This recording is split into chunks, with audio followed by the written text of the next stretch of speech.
সুব্রতাদের পরীক্ষা শেষ হয়েছে বেশ সময় নিয়ে। পরীক্ষার মাঝখানে দীর্ঘ গ্যাপ অসহ্যনীয় ছাড়া আর কিছুই না তার মতে। তবে বাঁচা গিয়েছে, গ্যাপ ততটাও পড়েনি। এখন শুধু প্র্যাকটিক্যালগুলো বাকি আছে। পরীক্ষার এই কটা দিন মেহেরাদ ওকে আর সোহানাকে বেশ সময় দিয়েছে। আর সুব্রতা, ওই বেচারি তো একবারে নাকের ডগায় চোখের সামনে ছিল। এদিক সেদিক নড়তে গেলেও খেয়েছে নিষ্ঠুর মানবের ধমক। এই এক পরীক্ষার উসিলায় বেচারিকে দমকে দামকে কিছু আর রাখলো না। এই নিয়ে আফসোসের শেষ নেই বেচারির। পরীক্ষা শেষ হওয়ার খুশিতে সুব্রতার হাওয়ায় বাসতে মন চায়, প্রজাপতির মতো ডানা মেলে উঠতে মন চায়, চঞ্চল চড়ুই পাখির মতো ছুটোছুটি করতে মন চায়। কিন্তু মেহেরাদের অনুপস্থিতি যেন সেই আনন্দ সমুদ্রে অতর্কিত এক বাটার টান। যে মনে খুশির ঢেউ খেলে যাচ্ছিল, সেখানে এখন জলোচ্ছ্বাসের ন্যায় প্রবল অনুভূতিরা এক নোনা জলরাশিতে ডুবে আছে। মেহেরাদের শূন্যতা মেয়েটার হৃদয়ের দাতব অনুভূতিকে তছনছ করে দিয়েছে। যেখানে আনন্দের ঝিলিক থাকলেও প্রিয়জনের অভাবের তীব্রতা সবটুকু উচ্ছ্বাসকে এক বিষণ্ণ হাহাকারে পরিণত করেছে। আজ এক্সাম হল থেকে বের হয়েও সে মেহেরাদকে পায়নি। মেয়েটা ভেবেছিল হয়তো ব্যস্ততা কিংবা অফিসে হবে, কিন্তু সময় গড়িয়ে রাত 9টায় এসে থেমেছে ঘড়ির কাঁটা। তবুও মানবের কোনো খবর নেই, ফোন তুলছে না, কোনো খোঁজ পাচ্ছে না। নাচরবান্ধা অসহনীয় এক দুশ্চিন্তায় সুব্রতার কাঁদতে মন চাচ্ছে। অবুঝ বালিকার ন্যায় হাত পা ছড়িয়ে তুমুল জেদ দেখিয়ে কাঁদতে মন চাচ্ছে মেয়েটার। রাতের খাবারটুকুও খেতে ইচ্ছে হয়নি তার, সুতরাং না খেয়েই রয়েছে এই পর্যন্ত। তার কথা হচ্ছে কোথাও গিয়েছে, ভালো কথা, একটু বলে যাওয়া যেত না? না বলে যাক। এখন ফোনও তুলছে না কেন?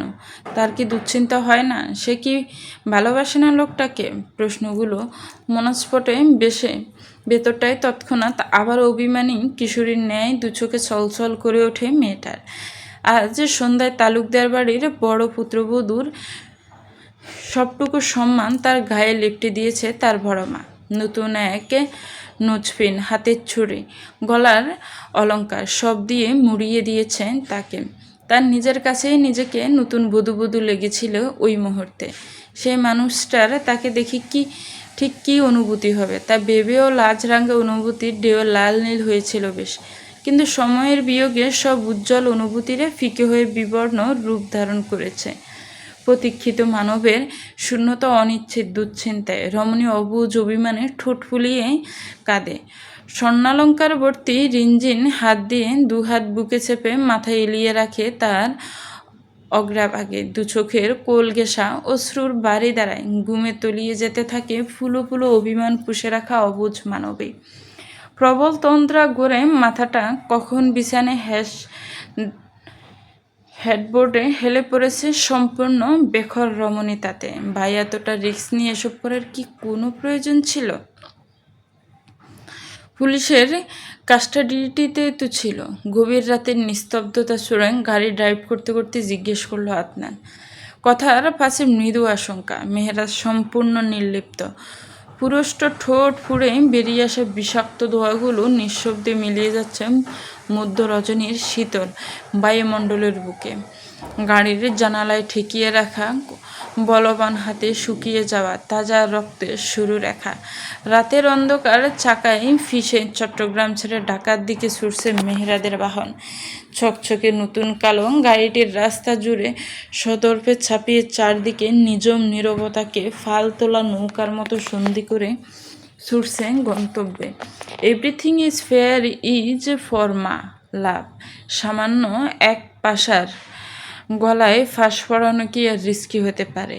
হি ডিজার্ভ মাস মোর খাতিরদারি, বাট আফসোস অল্পতেই মুক্তি পেয়ে গেল। নিস্তব্ধতা ছিঁড়ে রাশবাড়ি স্বরের শীতল কণ্ঠে ধ্বনিত হলো নিষ্ঠুর মানবের। মুহূর্তে অমোঘ রজনীর ঘোর আনামিশায় ছেয়ে গেল গাড়ির ভেতর। ঠান্ডা শীতল কণ্ঠটি বরফ কেটে ফেলার মতো ক্ষুরদার ধারালো তলোয়ারি যেন। আদনান অন্ধকার ছিঁড়ে বন্ধুর ফিস্টুর দানবীয় চেহারাটা একটু দেখার চেষ্টা করলো, কিন্তু ব্যর্থ হলে মুহূর্তে আবারও গাড়ি চালানোতে ফোকাস করলো। ফুস করে শ্বাস টেনে ভেতরে উৎকণ্ঠাটুকু জেরে ফেলে খানিক বিস্মিত হতাশা নিয়ে বলল, এতটা হার্টলেস কবে থেকে হলি? তুই এতটা নির্দয়? মেহেরাত সম্পূর্ণ নির্লিপ্ত, নিষ্প্রভ শূন্য চোখ দুটো বাহিরের অন্ধকারকে যেন গিলে খাচ্ছে। নিষ্প্রভ স্বরে বলল, যে যেমন আমি তার সাথে তেমনই। ও জানোয়ার আমার কলিজায় হাত দিয়েছিল, ওর বুক ছিঁড়ে কলিজা টেনে বের না করে আমি ছাড়বো? It's it's about my loves, আমি এতটা সদয় নই, কখনোই ছিলাম না। পরিস্থিতি কখনোই এরকম আসেনি, যদি আসতো এর চেয়েও ভয়ঙ্কর রূপ দেখতে, এর চেয়েও ভয়ঙ্কর। বিস্মিত কণ্ঠে ছেলেটার, গুনগুনে 3 মাস 21 দিন, এই 111 দিন বেঁচে থেকেও প্রাণহীন মূর্তিতে পরিণত হয়েছিলাম। আমার জান চঞ্চল পাখিটা হাঁটতে পারছে না ভালো করে, সে কি এক বিভীষিকাময় সময় কাটালাম। এত সব কিছুর মূল্য আরও বাড়ি কিছুই হওয়া উচিত ছিল। মেহরাদের অনুভূতি শূন্য, নিশ্চল ধারালো স্বর, যা বিপরীত পক্ষের রক্ত জল করে দেওয়ার মতো যথেষ্ট। আবারও চারদিকে থই থই নীরবতায় ছেয়ে গেল। আদনানের চোখে ভাসতে লাগলো আর সারাদিনের বিভৎস চিত্রগুলো। মুহূর্তেই ঝিমঝিমে উঠল মস্তিষ্ক, শক্ত ডোকে চেপে দুপাশে অনবরত মাথা নাড়ি স্থবির করল নিজেকে। সুব্রতাদের পরীক্ষার হলে পৌঁছে দিয়ে চট্টগ্রামের উদ্দেশ্যে রওনা হয়েছিল তারা। মেহেরাত বারণ করার সত্ত্বেও জোর খাটিয়ে এসেছিল সে। আজ মেহেরাত আর সুব্রতার উপর আক্রমণ চালানোর হুমায়ুন ফাঁসাকে এক কাস্টাডি থেকে অন্য কাস্টাডিতে ট্রান্সফার করার কথা। আদনান ভেবেছিল মেহেরাত হয়তো দেখা করে হুমকি দমকি দিবে, বেশি হলে শাস্তি বাড়াবে। কিন্তু মেহেরাদের পৈশাচিক নিষ্ঠুরতা তার কল্পনাতীত ছিল। এরকম নির্মম হত্যাকাণ্ড কেউ চালায়? আশ্চর্য সে। টাকা থাকলে বাঘের চোখও কেনা যায়, আজ তার প্রমাণ পেয়েছে সে। এভাবে ঢাকা থেকে চট্টগ্রামের প্রশাসনকে নিজের হাতে নিয়ে আসা মেহেরাদের সেকেন্ডের কাজ ছিল। তুড়িতেই মাঝ রাস্তা হতে হুমায়ুন ফাঁসাকে তুলে নিয়ে এসেছিল তারা। কি কূটনৈতিক চাল ছেলেটার! টানা ঘণ্টাখানেক নির্মম অত্যাচার চালিয়ে মৃত্যু দিয়েছে, তারপর পাহাড়ি রাস্তা হতে গাড়ি খাদে ফেলে দিয়েছে। খুব সহজেই নিউজ পেপারে ছাপা হবে অপরাধী হুমায়ুন পাশার গাড়ি কাস্টাডি হতে ভিন্ন থানায় ট্রান্সফার হতে অ্যাক্সিডেন্টে মৃত্যুবরণ করেছে। গাড়ি সহ সম্পূর্ণ লাশ বেপাত্তা। ছেলেটা বরাবরই তীক্ষ্ণ বুদ্ধিসম্পন্ন, সে জানে, দেখেছে সে। কিন্তু আজ মনে হলো বুদ্ধিমান ম্যাক্সও বোধ হয়। এত কিছুতে তার দু চোখ সাক্ষী মনে হলেই মাথা ভন ভন করে ওঠে তার, হাত পা অসাড় হয়ে আসে। তালুকদার বাড়ির এক একটা ডেঞ্জারাস। ভাই যেমন বোনগুলোও তেমন, তাকে শুধু এক একটা অ্যাটাক দিতে থাকে। এদিকে সে যে কাণ্ড ঘটিয়ে বসেছে তার কি হবে? থাক, যা হওয়ার হয়েছে। তুই আর টেনশন করিস না, সিগারেটটা ফেলে দে এবার। সারা রাস্তা একটার পর একটা ফুকেই যাচ্ছিস। সেই নিস্মোকার হয়ে গেলি নাকি স্ট্রেস তাই? ভ্রম থেকে বেরিয়ে নীরবতা ভেঙে সন্ধির কণ্ঠে জিজ্ঞেস করলো আদনান। মেহরাজ সিগারেট ভুলেও হাত থেকে ফেলল না, আর একটা টান দিল আয়েশি ভঙ্গিতে। কপালে গুটি কয়েক বাস ট্রেনে অন্ধকার হাতড়ে সামান্য ঘাড় বাঁকিয়ে আদনানকে দেখার প্রয়াস চালালো। অনুভূতিহীন নির্লিপ্ত কণ্ঠে বলল, আমি মোটেও টেন্সড নই। এরকম মামুলি বিষয়ে টেন্স আমি কখনোই হই না। আর চেইন স্মোকার, সুব্রতাকে না পেলে নির্ঘাত হয়ে যেতাম। এই যে এখন স্মোক করছি, শুধু ওর থেকে সামান্য দূরত্বটা আমায় মস্তিষ্ক জমাট বাঁধিয়ে দিচ্ছে। I can't feel anything without her. তুই পাগল হয়ে যাচ্ছিস দিন দিন, ওর কাছেই তো যাচ্ছিস, তবুও এত অস্থিরতা।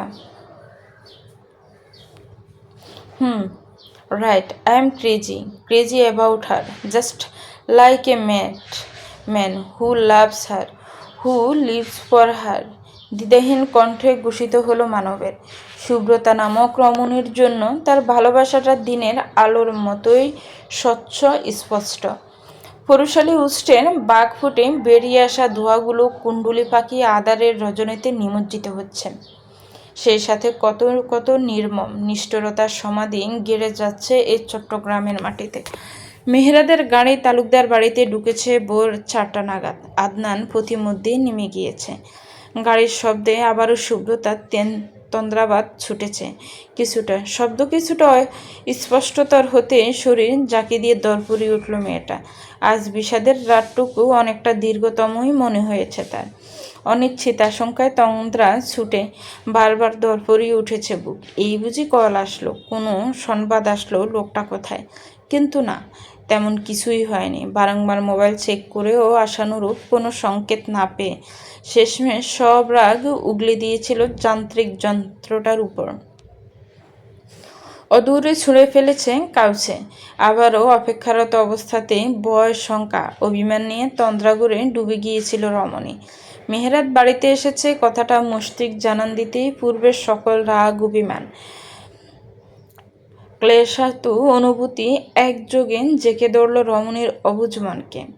গাঢ় হয়ে বসে রইল বিছানার মধ্যভাগে। স্বামীর শূন্যতায় অশ্রু বিসর্জনের কল্যাণে বাসা বাসা চোখ দুটো রক্তিম হয়ে ফুলে উঠেছে। সরু নাকের ফাটাটা ফুলে ফেঁপে উঠেছে তীব্র ক্লেশ অভিমানের তাড়নায়। তিরতিরিয়ে কেঁপে উঠছে ছোট্ট থুতনিটুকুও।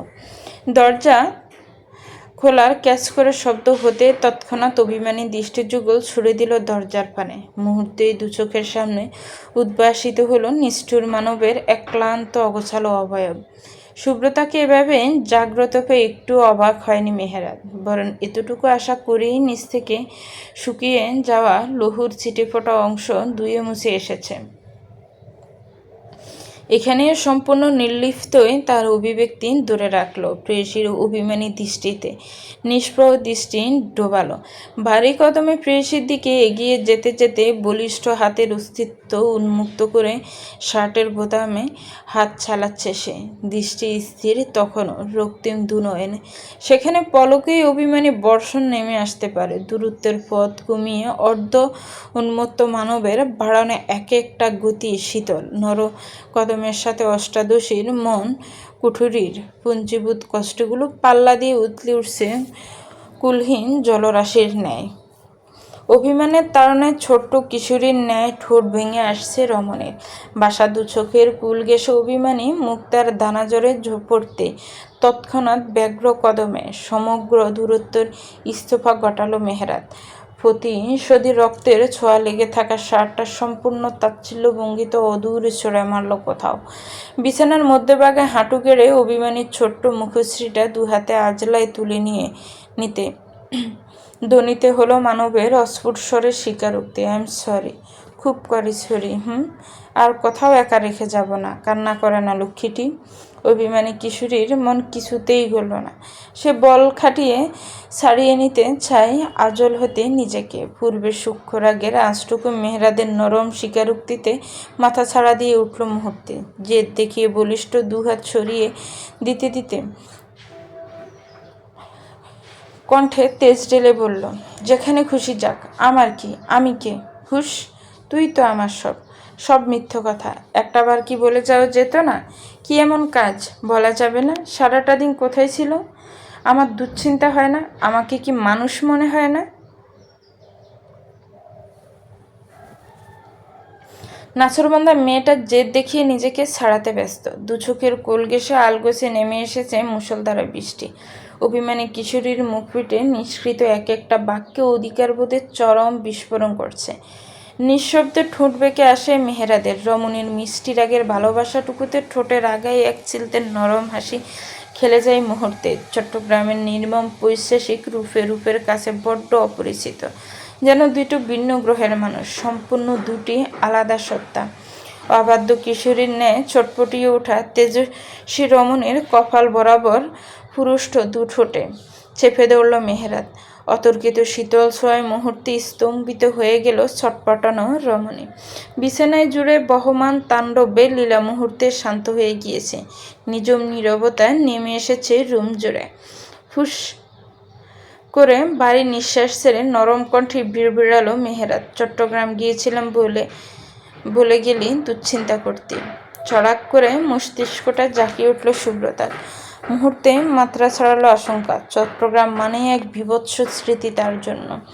তার জীবনের সব আনন্দ কেড়ে নিয়েছে ওই নিষ্ঠুর শহর। আতঙ্কিত হয়ে ঠোঁট ভেঙে কেঁদে উঠল মেয়েটা। বাদ ভাঙ্গা অশ্রুর প্লাবনে মুষ্টিবদ্ধ শীর্ণ দু হাতের আঘাত হানে বলিষ্ঠ মানবের উন্মুক্ত বুকে, জর্জরিয়ে কাঁদতে কাঁদতে অভিমানী কণ্ঠে ছুড়ে প্রশ্নের বাণ। ওখানে কেন গিয়েছেন আপনি? কেন?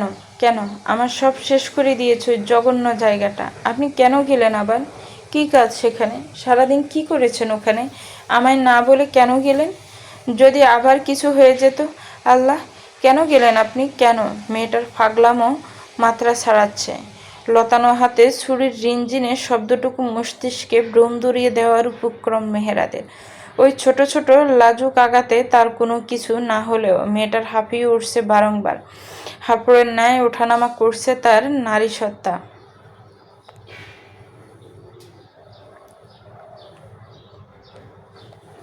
পাগলামি করবি জানতাম, দ্যাটস ওয়াই তোকে ভুলে যাইনি। এই দেখ, একদম সুস্থ আছি, কিচ্ছু হয়নি তো। ইমার্জেন্সি ছিল একটা, না গেলেও অনেক বড় লস হয়ে যেত। আদনান গিয়েছিল তোর সাথে, একা যায়নি। প্লিজ যান, শান্ত হয় এবার। রাশবাড়ি কণ্ঠে এক ডালা আদর মেখে খুব গুছিয়ে মিথ্যে বলতে বলতে ছুটল দুহাতে আলগোছে বলিষ্ঠ এক হাতে দ্বারা বুকের মধ্যিখানে চেপে ধরল মেহেরাত, আর এক হাতে চটপটিয়ে ওঠা ছোট্ট নারী দেহের ফেলব কোমরের খাজ গলিয়ে ফিষ্ট দিয়ে সাঁকড়ে ধরল। ছটপটানি তবুও থামার নয় অষ্টাদশী। এ যাত্রার সম্পূর্ণ দূরত্ব গোছালো মেহেরাত। ক্ষণ প্রবাহে তেজস্বী রমণীকে বুকের মধ্যে ফিসে ফেলল বলিষ্ঠ দুহাতের দৃঢ়তায়। তেজি কিশোরীর ভেতরে দুঃখুকানির যন্ত্রণায় দাফাদাফি স্পষ্ট টের পাচ্ছে সে।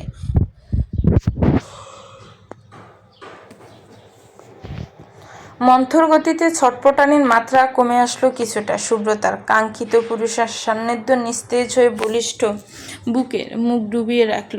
ফুঁপিয়ে উঠল ক্ষণে ক্ষণে, কম্পিত হচ্ছে সর্বাঙ্গে। অতীতের বিভৎস স্মৃতিগুলো মানসপটে উঁকে দিতেই কণ্ঠনালী জমে আসে মেয়েটার। বিভৎস দিনগুলো আর্তনাদ হয়ে বেরিয়ে আসতে চায় কণ্ঠতালু ছেড়ে। ওই দিনগুলো সে কখনোই ফিরে পেতে চায় না, কখনোই না। মেহেরাদের উন্মুক্ত বুকে নিজেকে সঁপে দিয়ে নিস্তার পেতে চায় মেয়েটা।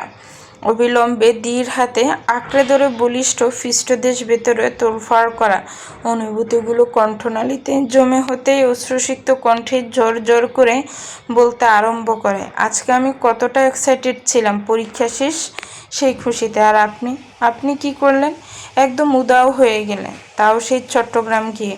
নো কলস, নো মেসেজ, উল্টো আমার একটা কলও রিসিভ করেননি। কি নিষ্ঠুর আপনি! দেখুন, আমায় কথা দিন আপনি আর কখনো যাবেন না চট্টগ্রাম। ওই চট্টগ্রাম একটা কুপা, শয়তান এটা একটা। আর যাবেন না, বলুন যাবেন না। অবুঝ বালিকার ন্যায় সুব্রতার ছেলে মানুষই আবদার। অনুযোগ মেহেরাদের ঠোঁট বেঁকে আসে অষ্টাদশীর চপল অধিকার বোধ দেখে। বাধ্য প্রেমিক পুরুষের মতো বশ্যতা স্বীকার করে আওড়ালো, অবশ্যই, আপনি যা বলবেন তাই হবে, ইউর অনার। সুব্রতার চিকন হৃদয় কুঞ্চিত হয়ে আসে। নাক টেনে শাসি অভিযোগ করে, আপনি মজা করছেন? বলতে বলতে দুদেহের দূরত্ব বাড়িয়ে মাথা উঁচিয়ে মেহেরাদের মুখোমুখি হতে চাইল মেয়েটা। তৎক্ষণাৎ জড়িয়ে ধরা হাতের দৃঢ়তা টেনে ধরে মেহেরাত। মুহূর্তে মেয়েটা আবারও আশ্রে পড়ে বলিষ্ঠ বুকে। দনুকের মতো নারীদেহের বাঁকানো কোমল খাজ পিষে যায় পুরুষালী সুবিষ্ট বুকে। ভেতরের অবাধ্য অনুভূতিরা জাগ্রত হতেই তাতে লাগাম টেনে ধ্বনিত হয় মেহেরাদের অস্ফুট স্বরের ফিসফিসানি, এভাবেই থাক, আমার সকল ক্লান্তি কেটে যাচ্ছে। তোর সংস্পর্শ এলে আমার দেহের প্রত্যেকটা অর্গান স্বতঃস্ফূর্ত হয়ে ওঠে শুভ্রা। তোর দেহের মিষ্টি সুবাসটা টনিকের মতো কাজ করে। কি জাদু জানিস রে? এভাবে তোর জন্য উন্মাদ না বানালেও তো পারতি। মেহেরাদের গলার স্বর চেঞ্জ হয়ে আসছে, সেখানে জড়িয়ে গেছে একরাশ মাদকতার। ব্যাপারটি আন্দাজ করতেই সুব্রতার মুখভাব রক্তিম হয়ে উঠল আড়ষ্টতায়। কমলীলতার ন্যায় লাজে সংকুচিত হয়ে এলো মানবীয় তনু, লেপটে গেল মেহেরাদের সবুষ্ট বুকের ফাটায়। মিয়ে আসা কণ্ঠে নিজের দিকটুকু মুক্ত করলো, আপনিও তো জাদু জানেন তাহলে? এই যে আপনার শূন্যতায় নিশাচারিণী হয়ে অশ্রু বিসর্জন দিলাম সারা রাত, এগুলো কি পাগলামিই তো? আমাকেও তো পাগল করেছেন আপনার জন্য। লাজের বারে কণ্ঠ বুদে আসতে চায় মেয়েটার। ঘমরঙ্গা ফেবল কোফল জাফরানি রঙে সেজে উঠেছে লাজুক লতায়, তবুও নিজের অনুভূতি প্রকাশে তৎপর অষ্টাদশী। মেহেরাদ আশ্চর্য হয় সুব্রতার লাজুক অনুভূতির প্রকাশে। কাঁধ গলিয়ে সরু ঘাড় আঁকড়ে ধরে আলতো স্পর্শে, মৃদু টানে ঘাড় উঁচিয়ে মুখোমুখি করে অষ্টাদশীর লাজুক মুখশ্রী। নিগড় দৃষ্টিতে মেয়েটাকে পরখ করতেই হৃদযন্ত্রের রক্তের সঞ্চালন বৃদ্ধি পায়। মেয়েটাকে সম্পূর্ণ নিজের নামে শাস্তে দেখে হৃদয়ের প্রবণে শীতল পরশ বয়ে যায়। অদর কোলে উকি দেয় তৃপ্তিময় হাসির ঝিলিক। স্বতঃস্ফূর্ত কণ্ঠে ভ্রু উঁচিয়ে শুধায়, খুব মুখ ফুটেছে দেখছি। I like that. No no, I love that. এভাবেই পাল্লা দিয়ে আমার সাথে চলবি, ওকে? Just like. আমি একটিবার ভালোবাসি বললে তুই 10 বার বলবি। একটা চুমু খেলে তুই 10-12টা খেয়ে নিবি টপাটপ। একবার আদর করলে তুই বারবার করবি। লজ্জায় সুব্রতার দু চোখ খিসে এলো আপনা আপনি।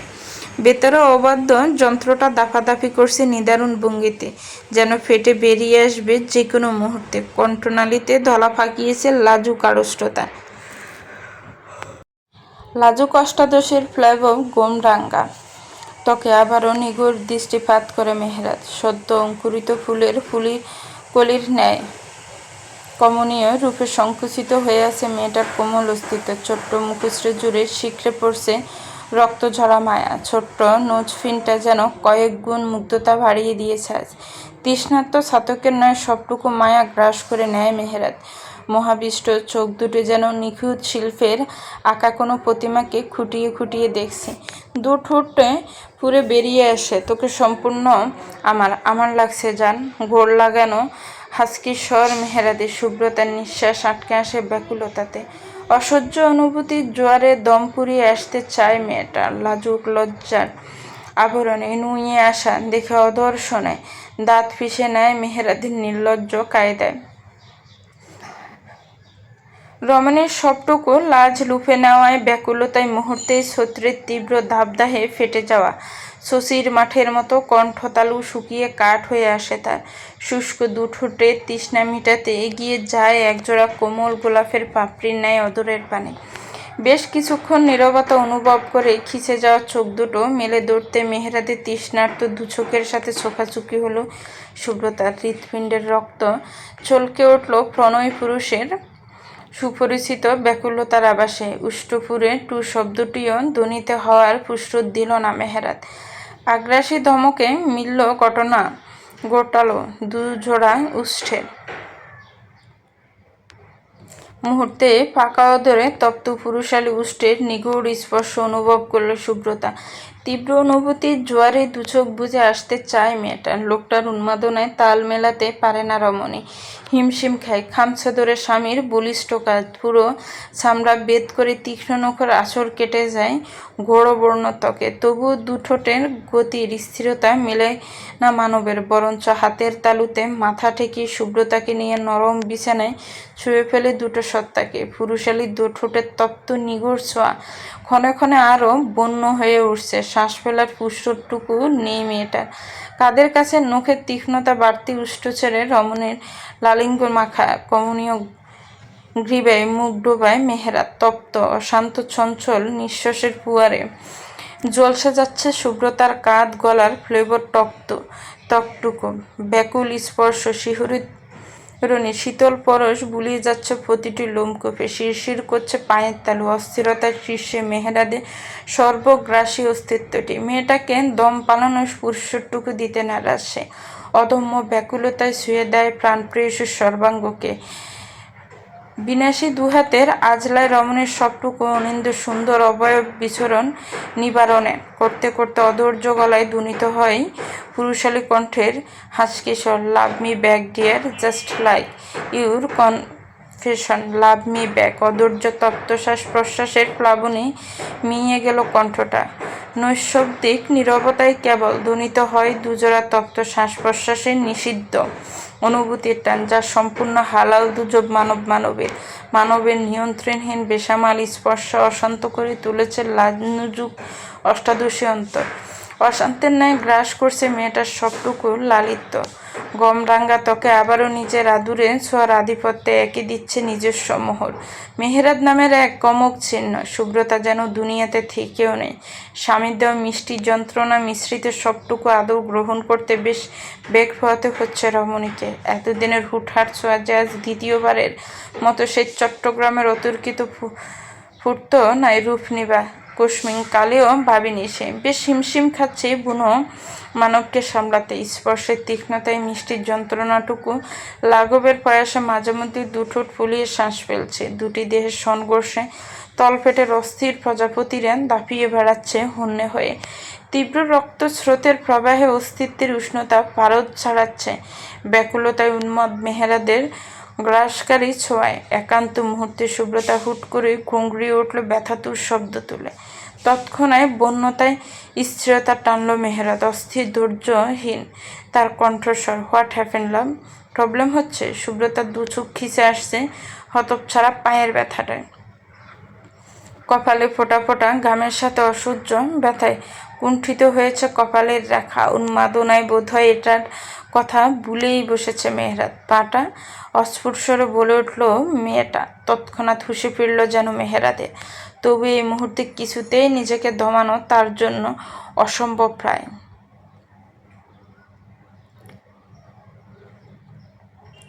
হি নিডস হার রাইট নাও। অস্থির চিত্তে বিছানা হতে নাজুক নবীনের কোমল অস্তিত্ব টেনে নিল বাহুবন্ধনে। ঘটনার আশঙ্কীয়তায় ব্যথা ভুলে বিহম্বলিত দৃষ্টিতে তাকালো সুব্রতা। আড়ষ্টতা নিয়ে প্রশ্নাত্মক দৃষ্টিতে তাকিয়ে কম্পিত মৃদুস্বরে ফিসফিসিয়ে উচ্চারণ করল, এভার হুশ, জাস্ট ফলো মাই লিড। চলবে। তো ভিউয়ার্স, গল্পটার এই পর্ব কেমন লেগেছে একটু কমেন্টস করে জানাবেন। আপনাদের প্রিয় সুব্রতা মেহেরাতকে জানি অবশ্যই আপনাদের ভালো লাগে বরাবরের মতোই। আজকের পর্বে কেমন লেগেছে তাদেরকে, তাদের দুষ্টু মিষ্টি ভালোবাসা আবেগ সব কিছু জানাতে ভুলবেন না। ভালো থাকবেন, সুস্থ থাকবেন, আমার চ্যানেলের সাথেই থাকবেন। হ্যাঁ, গল্পটা কিন্তু শেষের দিকে, হয়তো আর 2 থেকে 3 পর্ব আসবে, এর মধ্যে আশা করি শেষ করে দেওয়া হবে। আমার চ্যানেলের সাথেই থাকবেন। আল্লাহ হাফেজ।